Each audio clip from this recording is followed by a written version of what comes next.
Okay, it doesn't matter what you do or what body you use, you're going to get stress cracks. It's just the nature of the hobby. There's just no safe way to get out in the track and practice without having these cracks along the stress joints of your RC body. So a lot of people want to use Shoe-Goo. And while this is good, what I like to do is I like to put it in the stress areas here, like in the front of the nose of the B42. You'll notice that what happens is that gets pretty well stressed because of the flex of the body. But I've got a solution that goes one step further. Go down to Home Depot and pick yourself up some window screening. This is insect window screening. It's the fine mesh, it's black, and it's made with fiberglass reinforcing. It's called mosquito net screen door. It's this giant roll. So this is like a 4-foot wide roll, and there is more in it than you'll use in a lifetime. And this roll cost all of about, I think, $4. So, and what I do is I take an X-Acto knife, a hobby knife, and I just score the wrapper, and then I do a circumferential scoring along the whole width here, just about 10 inches down. And what that does is it gives you a nice portion of the screen that's unwrapping, because what they do is they actually put the plastic in between each layer so it doesn't stick together and protects it. And it's a real pain to sit there and just take off little teeny chunks. And of course, all you're going to need is little teeny, 2-inch squares at a time. And it's real simple. It's straightforward. There's nothing to it at all. It's just as you can imagine.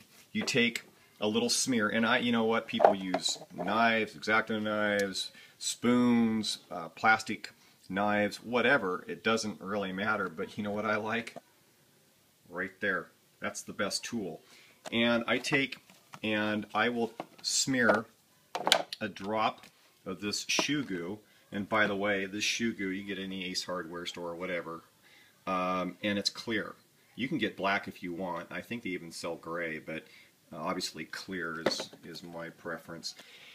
And what I do is I layer down a little fine layer for tackiness, and it does dry extremely fast, especially when you have a higher heat and low humidity.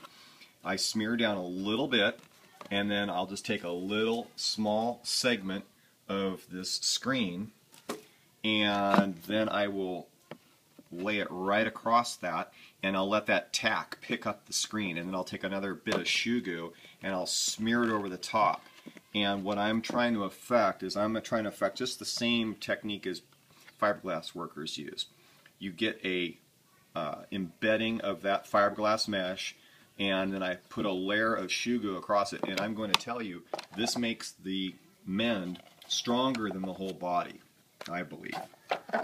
If you'll see here in the corner, these two stress joints, because I don't use a body clip, this lays right on the shock tower of the B42, and that causes a natural stress point when anyone comes crashing down upon you. I wouldn't say I ever crash. So anyway, the side corners here, same thing. The side corners, you'll notice right in here, and I'll get a reflection so you can see it. You can see right in there, I've done the same exact thing, and I've just prophylactically put a little bit in there, and you'll notice that corner is still solid gold. And the other little trick is, if you ever want to put in screens, either for a fake screening for your windows, or in this case what I've done is I've actually cut in an air vent, and I've used that same technique to put a little screen across the air vent. And it's just kind of a nicety. It does keep a little bit of the bigger chunks of clay and rock out of my internal area, so it works really well for that. And I've put a couple dollops of Shoe-Goo into the interesting areas of this truck 4 body. Now, what's interesting about the truck 4 body is the shock tower actually starts hammering the inside of it like body working, and it'll actually deform the outside of the body, and eventually it's going to punch through. So what I did in there is I went ahead and lobbed in some Shoe-Goo to kind of give it some extra cushion, as with the other side. And I also do it around the body holes. And that gives a natural padding because, as you know, towards the body hole area, you end up getting these stress cracks across the body hole. So that's the way to do it. As far as I'm concerned, you can get this fiberglass mesh that has adhesive to it. You can get drywall tape, which is a much heavier mesh, and it's also wider space. I don't like it. You can go to the hobby store and get the same type of mesh in white on a roll, which is about 2 inches wide, and it's adhesive on the back.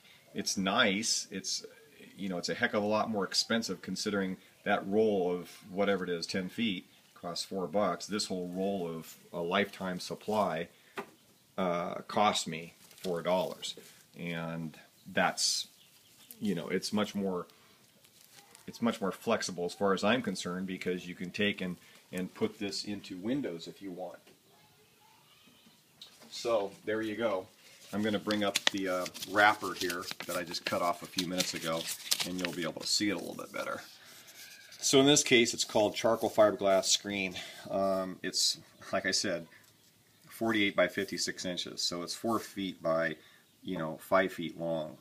More than you'll ever need, I'll bet you. Anyway, there you have it. Hope you enjoy that tip and use it